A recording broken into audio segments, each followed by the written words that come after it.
Bonjour à tous! Si tu veux tout savoir sur le licol éthologique, cette vidéo est faite pour toi.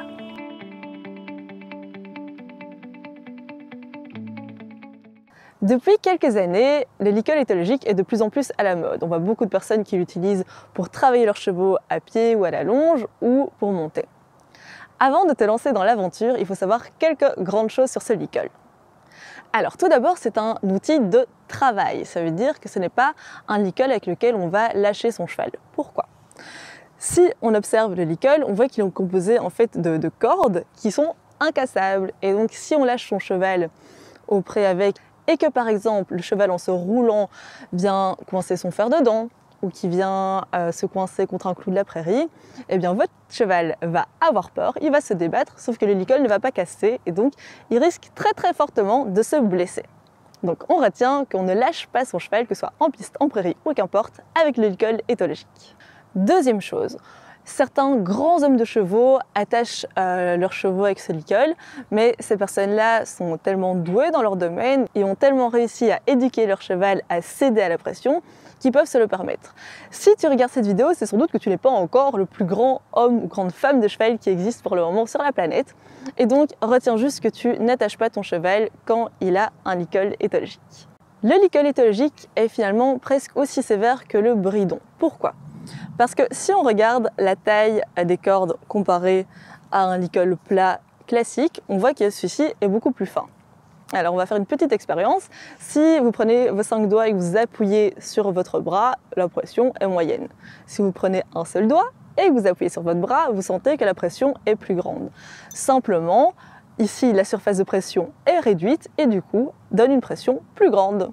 Ça veut dire que lorsqu'on manipule son cheval, qu'on soit à côté de lui ou dessus, ça va vraiment vous demander d'avoir beaucoup de tact pour l'utiliser. Par exemple, ne pas mettre des pressions constantes qui tirent, ne pas avoir les rênes qui tirent tout le temps ou quoi que ce soit. Mais pour mieux comprendre le système d'apprentissage, je t'invite à aller regarder ma vidéo sur les 4 mouvements de base à pied où je t'explique vraiment comment apprendre à ton cheval à céder à la pression. On retrouve donc Desterel pour que je vous montre comment installer le licol et quel nœud faire. Alors, tout d'abord, vous passez le nez délicatement au-dessus, comme tout licol. On passe la grande lanière derrière les oreilles et on vient passer le bout ici dans la petite boucle. Ensuite, on ajuste. On remonte un peu sur le nez, on vérifie qu'ici, à l'auge, ça ne pende pas et que ça passe bien derrière les oreilles. Alors, on se concentre maintenant.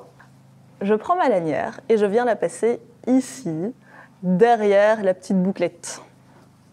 Je reprends le bout et je viens tirer vers le haut.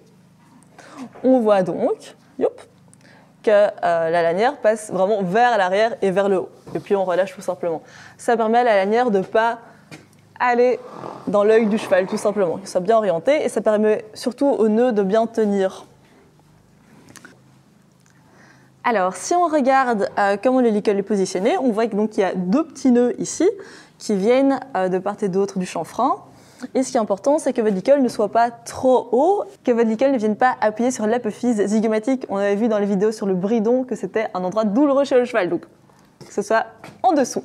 De même, si on met le licol trop bas, on voit que le licol vient appuyer un petit peu trop bas sur l'os nasal du cheval. Et comme on l'avait vu dans la même vidéo, ça va être un petit peu douloureux pour lui. Et encore pire, s'il est vraiment trop grand, et bien simplement votre cheval, il va carrément enlever le licol et partir sans vous.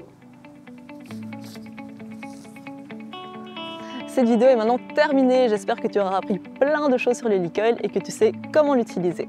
Si tu veux d'autres conseils en équitation, dans l'éducation de ton cheval ou dans tout autre domaine équestre, laisse-moi en commentaire tes idées.